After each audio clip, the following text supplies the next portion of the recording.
My name is Thad Wimberly. I am from American Farm Bureau Young Farmer Rancher Committee from the state of South Carolina. Today's moderator will be Miss Misty Wall. She is hailing from the great state of Utah. And our timekeeper for today is Miss Brenda Kula from Georgia. That's Georgia. Yeah. So we, the competitors, the judges, the timekeeper, the moderator, everybody knows what's going on in here. So we're going to get started with our show today. And the question is, how can we continue to bridge the gap between farmers, ranchers, and lawmakers in order to have an influence in the changing political environment? With speaking points on different generations, the training on county, state, and national levels, and different industry segments. At this time, we will turn the contestants, and we'll turn it over to Misty. All right, thank you, Thad. We appreciate all of you taking the time to attend this competition. Your support is greatly appreciated. At this time, competitors, will you please come up and take your spots? Writing is allowed once all the competitors have been seated. And as our room chair has mentioned, the competitors have been briefed on the competition and realize that their general discussion should be directed towards each other rather than the audience. In my role as moderator, I will not attempt to control or direct this discussion.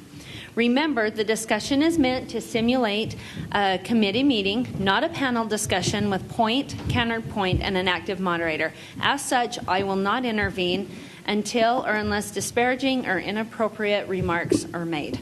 With that in mind, the burden is upon the competitors to moderate themselves and conduct themselves in a cooperative and congenial manner.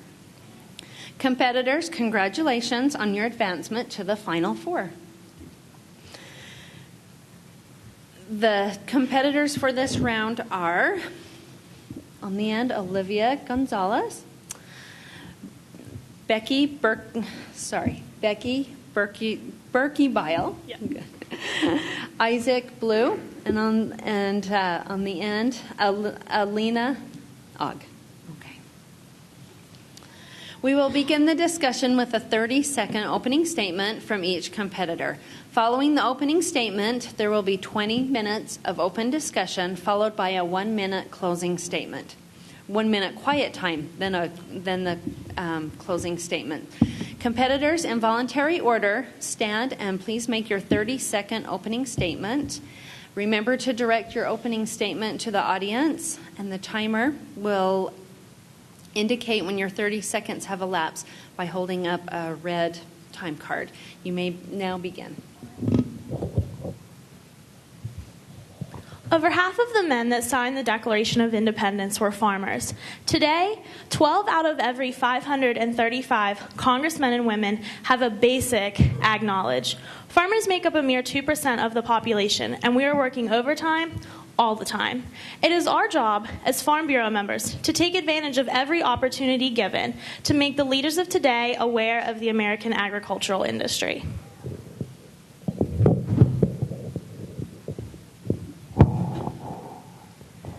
We have been given an excellent opportunity to discuss one of the key issues that faces American producers. Through today's discussion, I really hope that we break this down into key proponents, including what really are the gaps that we face, as well as I hope that we define who we are and who the policymakers are. Ultimately, I hope that we can set out initiatives that we as Farm Bureau members and advocates for agriculture can start out on.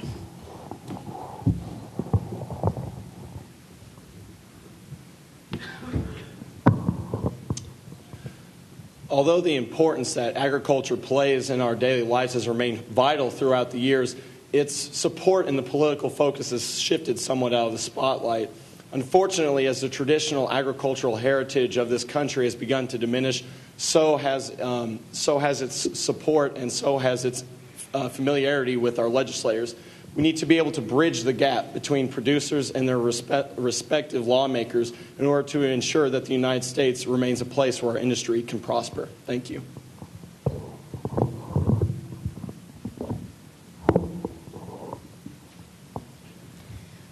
We've come here today as young champions for change with a passion for progress.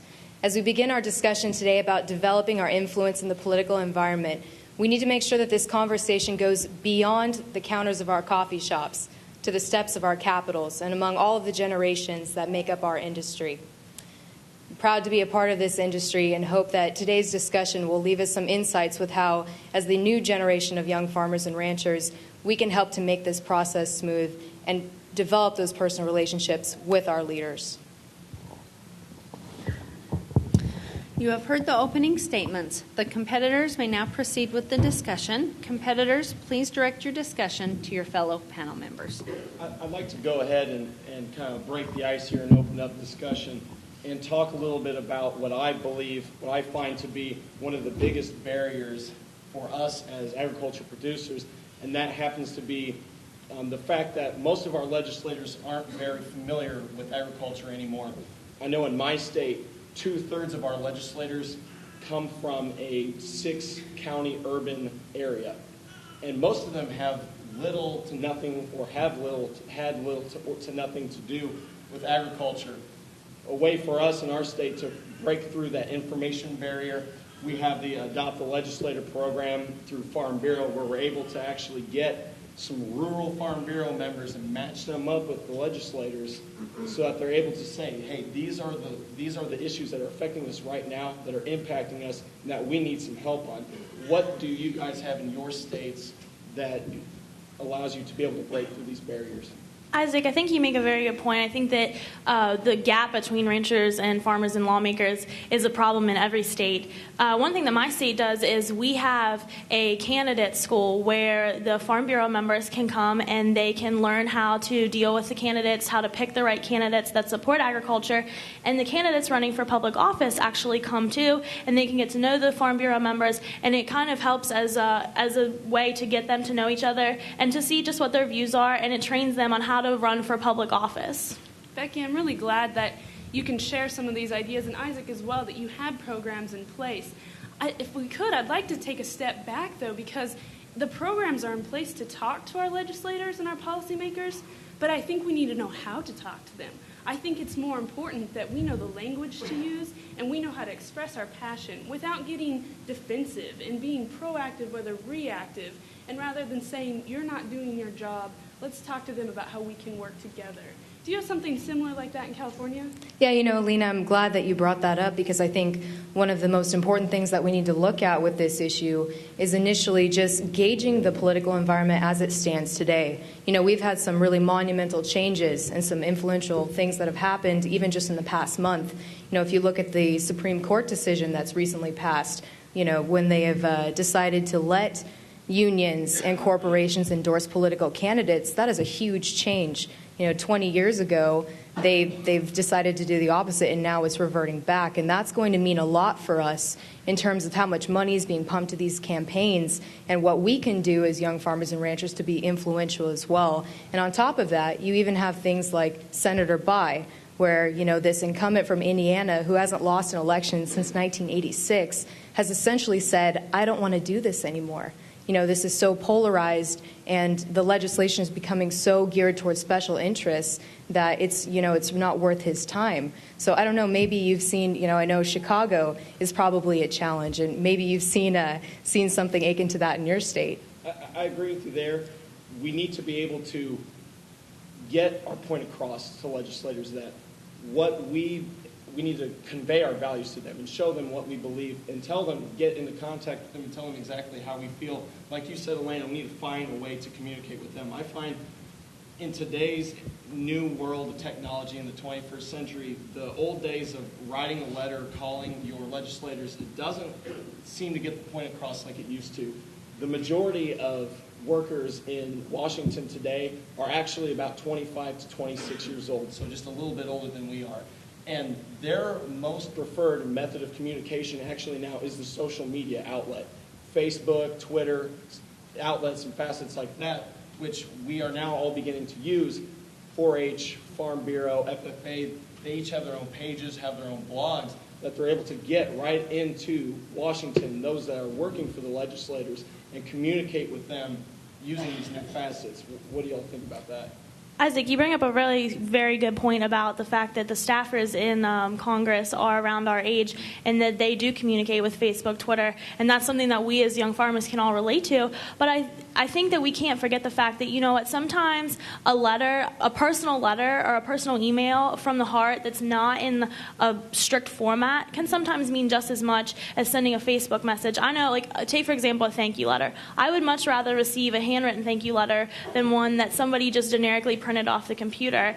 And I think another way that we can get these legislators educated is just by doing simple things like inviting them to our Farm Bureau meetings, bringing them out and giving them farm tours, and bringing agriculture to them. Even if they can't get to our farms to see it, bring something to them. Send them a video about what our operation is doing. Show them what the Farm Bureau and the communities are doing and how they're getting out there and how they're spreading the word about agriculture. You know, Becky, I think you bring up a great point in terms of developing those personal relationships, because, you know, one of the things, the way I think about the political process is that you have long-term and short-term investments, much like we do with our farming operations. You know, it's kind of the same principle.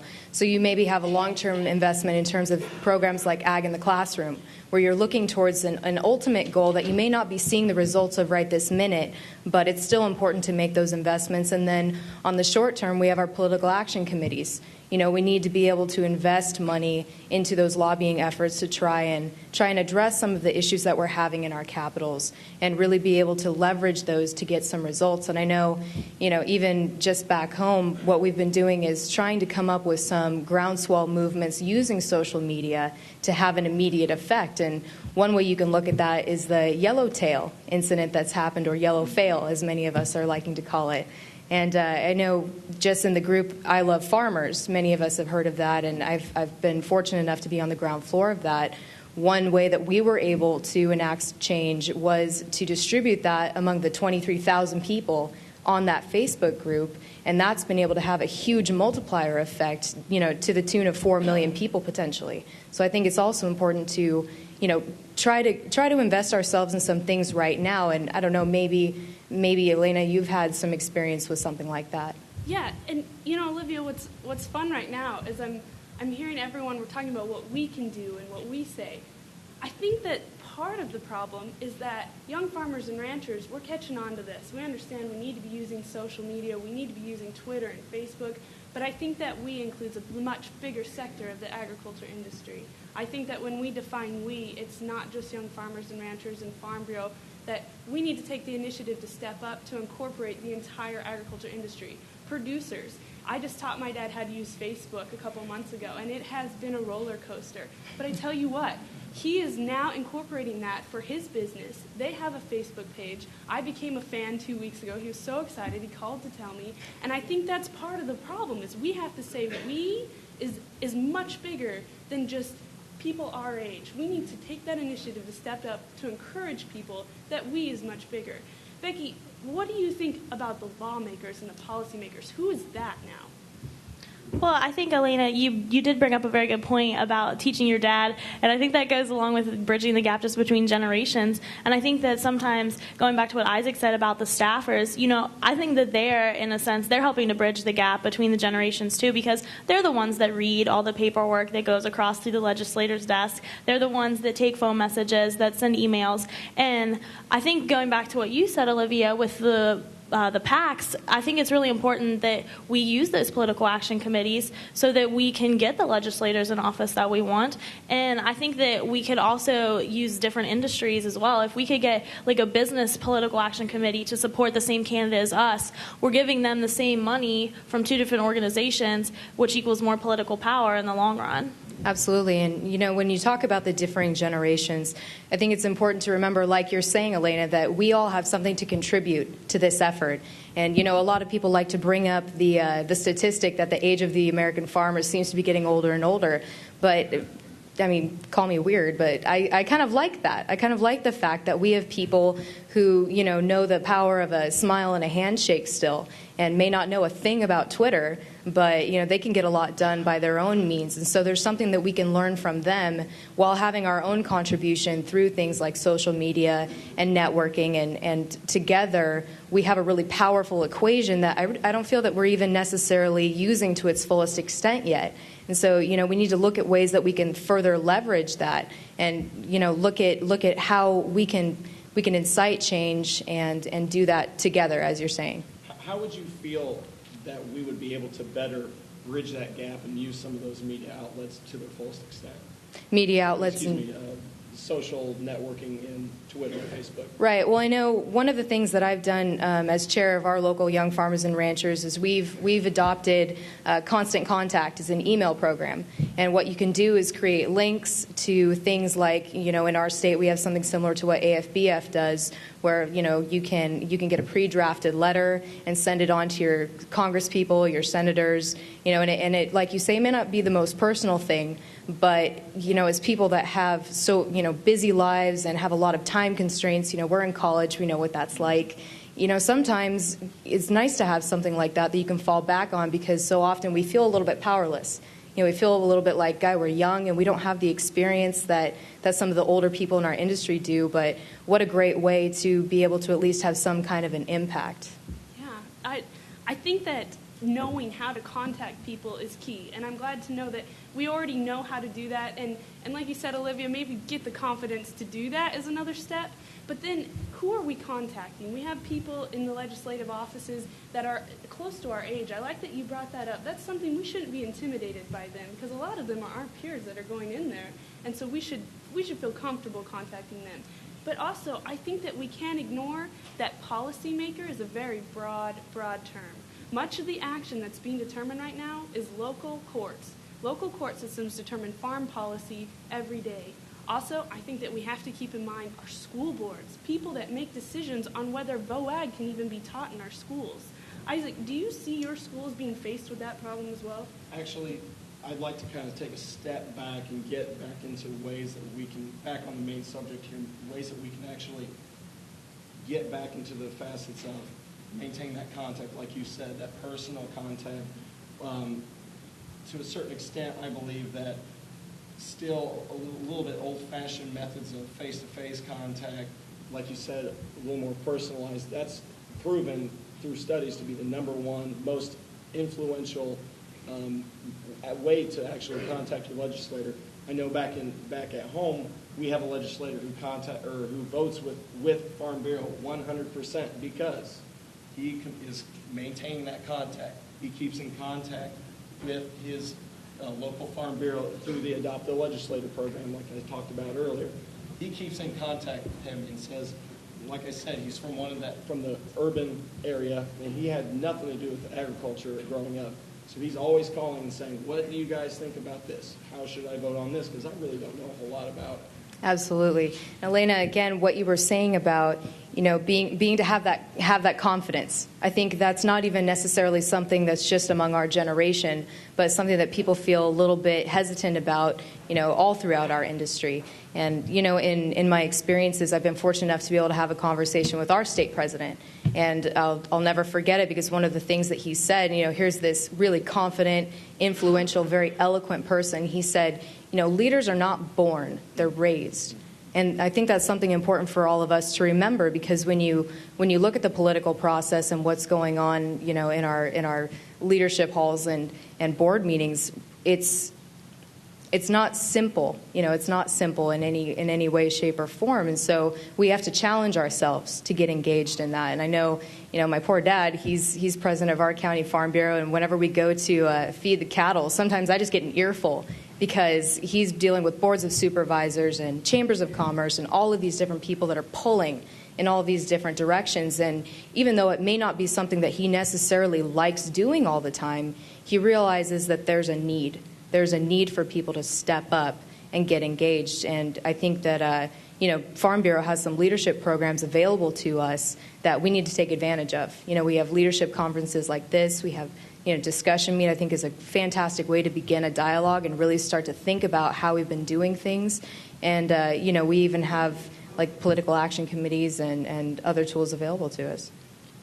I think we've done a really good job about talking about the different generations gaps that we face with our legislators, and I think we've really covered a lot of good communication tools to reach our legislators. But what do you guys think about training? I mean, you were saying about confidence. I think that a lot of times people need to have some training. They need to have someone tell them what are the right things to say to these legislators. What are the right messages we need to send to these legislators? Isaac, what are some training methods you think that we could use to do that?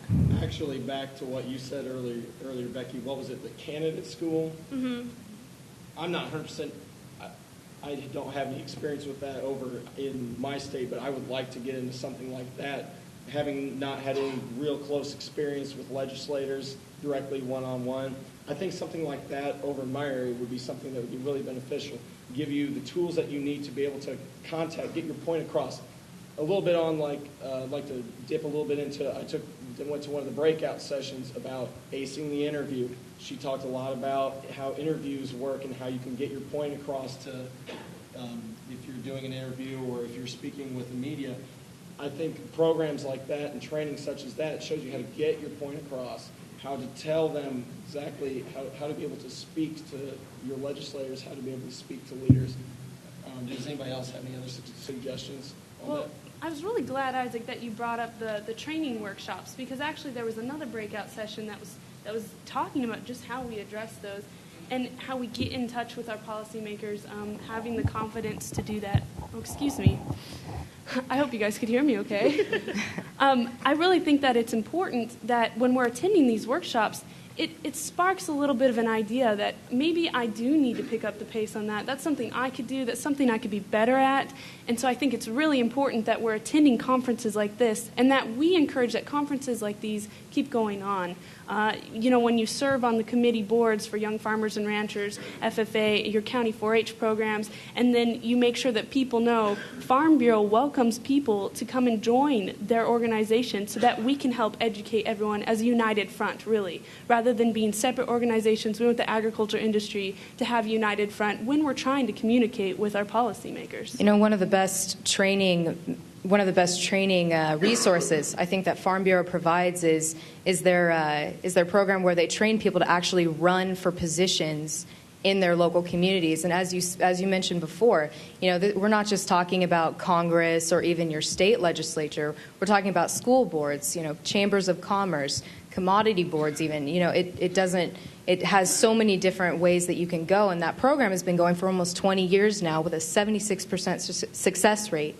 When you look at those numbers, what a fantastic thing to have, and what a true testament to how important this organization is for getting people into our legislature and have them step up themselves and be advocates on a more public level. So are we in accordance here that we need to be able to use workshops and education tools to be able to kind of bridge that gap, and also to be able to more clearly speak to legislators and speak about what our problems are, what our issues are that affect agriculture? I think that'd be a very good possible solution, and I think that through our whole discussion, we've actually developed a lot of very hard, concrete solutions that we can help to make this better.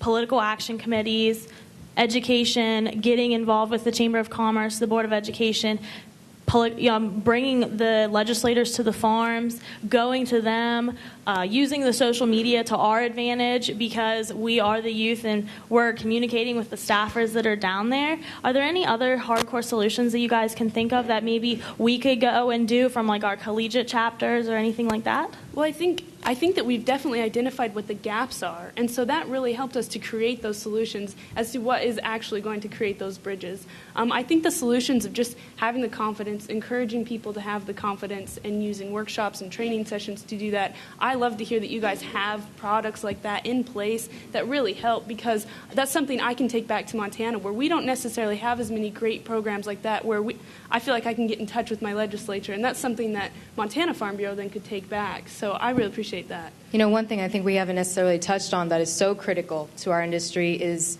joining in the efforts with other industries, other segments of our industry. You can look at this conference just in general. You have Monsanto, Cargill, Case, all of these sponsors that are making us more effective and are helping our efforts every day. Yesterday when Monsanto was talking about the ads that they placed in Washington, D.C., that had a 20% rate of effectiveness in getting those politicians to wake up and smell the coffee, so to speak. What an asset to have. And I think what's important for us to remember is, one of my professors likes to use the term WIFM, what's in it for me. And you need to remember that is the wrong attitude to have. It needs to be what is in it for us, and what can we do together to leverage our resources on a greater level. Let's not duplicate our efforts. Let's all talk about it and really make a coordinated effort. Olivia, I think that we also need to unify ourselves as an industry. We talked earlier yesterday in one of our other questions about collaborating with other industries. That doesn't mean that means collaborating with everybody. That means collaborating with ourselves, whether we're a dairy farmer, whether we're a crop farmer. That means we are Farm Bureau. We need to unify and stand behind a political figure and put them in office. We need to get others to go out and vote. Voting is so important because if you don't vote, you don't get the people elected that you want in position. And I think that along the lines too of unifying, we need to work with banks, we need to work with insurance companies, we need to, like you said, we need Monsanto, Cargill, these big corporations that we can get our word to so that they can help vote with us. Contestants, time has been called. Please prepare your closing statements. I ask the audience remain silent for 1 minute to aid the competitors in their preparation.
Please put down your pencils and in voluntary order, please stand and give your 1 minute closing statement. I'd like to start off by saying y'all have made this a lot of fun. Today in our discussion we found quite a few ways to be able to bridge the gap between producers and legislators. We talked a little bit about, from Becky, training ourselves to be able to better influence legislators so that we know how to be able to get our message across effectively. We talked a little bit, Elena, use that personalized touch, that face-to-face interaction, which is very key, which Farm Bureau uses through its Adopt a Legislator program and its Ag Legislative Days. We talked a little bit about using new social media outlets and using new technology, and also teaching those who are a little bit more conservative, old-fashioned, to be able to use that new technology to be able to efficiently and effectively get their point across. Thank you all very much for this opportunity. I believe that some of these are some key ways to be able to get our message across to legislators and keep agriculture in power. Thank you very much.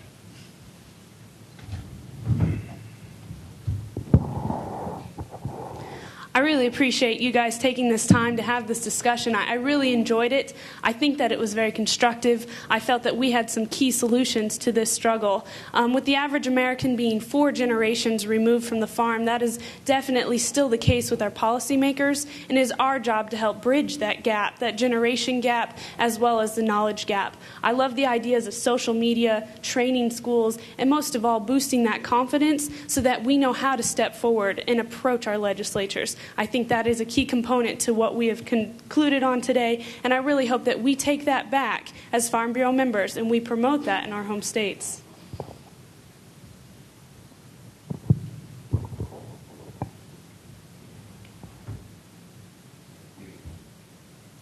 You know, I'm really glad that we've had an opportunity to discuss this topic in particular today because it's so reflective of what our political climate is right now and what's really important to this organization.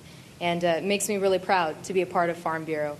And I think that, you know, we have some really amazing tools that are available to us. Again, you know, whether you're talking about being able to send a letter to your legislator that comes right to your inbox, or going to a leadership conference halfway across the country, or even just knowing people that are 30 years your senior that know how to get things done just with a handshake and some sincerity.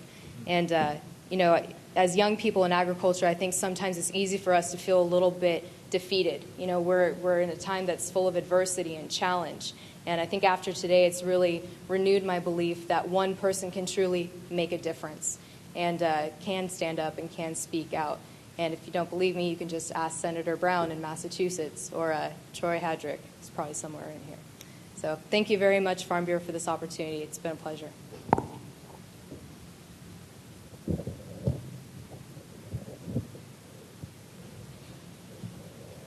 As we leave here and we go back to our current operations, or we begin our lives in the agriculture industry, we're always going to be faced with political issues. Agriculture has always been faced with political issues. It's always going to be. But I think that I feel confident with the leaders sitting in this room today and the solutions that we have developed that we can go out and we can bridge that gap between ourselves and our future lawmakers. I think that even some of us in this room might become our future lawmakers. And as we've all said here before, I think that we as an industry and as Farm Bureau members, we need to unify, we need to stand up, and we need to speak out. All right, thank you. Let's show these competitors our appreciation for a job well done.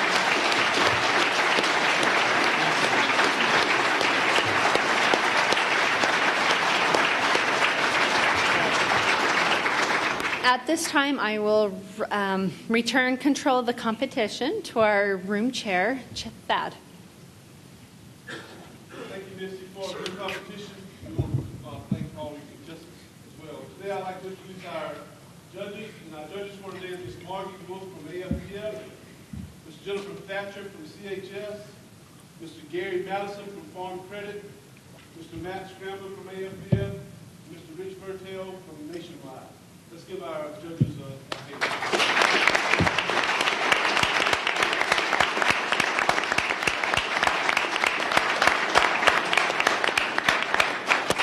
Judges, if you will, we'll go to the tabulation room, and I'll turn it back over to you.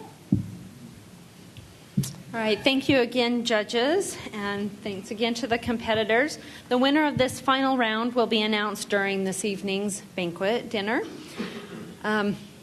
We would like you to each stand in voluntary order, if you would, and just make a brief statement about yourself and what you're doing, your operation, where you go to school.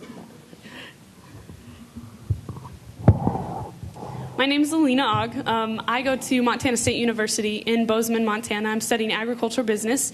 I'm really excited as I look at the opportunity to graduate to finally branch out into a passion of my family's, and that's agri-entertainment. And my father's very active in the fair and rodeo industry, and that's something that I'm pursuing internships in, and hopefully would like to find a career in that because it's a great outlet for keeping agriculture alive. And a lot of the consumers who don't see agriculture on a day-to-day basis is to expose them to that through an entertaining venue.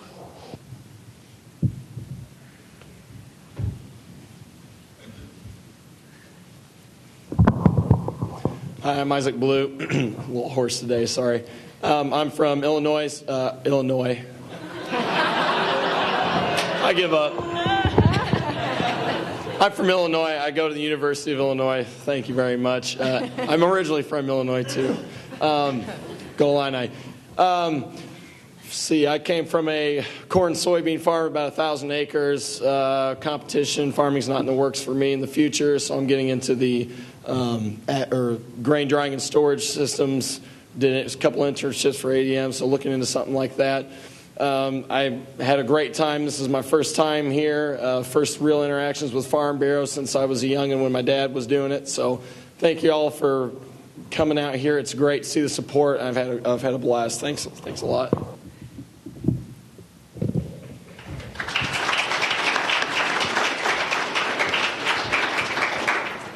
My name is Becky Berkebaugh. I am currently a student at West Virginia University where I'm majoring in agriculture education. And like Elena, I am a few months away from graduation, so that's exciting. And I like to tell people that I live on an old McDonald's farm. We have a little bit of everything. We have cows, sheep, swine, some chickens, dogs, cats running around. And it's a fun farm, and I've grown up learning a lot from it. And so I'm really glad that I could be here with all of you guys to share that.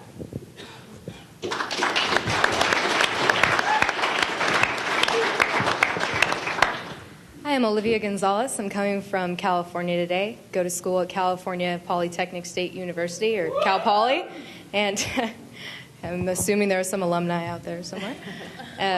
Studying agriculture science with an emphasis in communications, and this is what I love doing. This is good stuff right here. And as I mentioned, my father is a president in our county farm bureau, and I've been fortunate enough to have the experience to be county chair for our YFR. And so, the things that we're talking about, it's been nice to be able to have some practical application there and really see where it's going. And there are definitely some ideas here that we can use. So that's exciting. And thank you again, Farm Bureau, for putting this on. I think it's an awesome competition.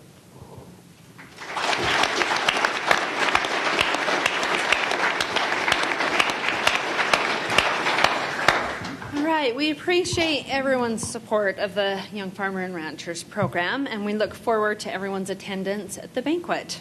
So thanks again.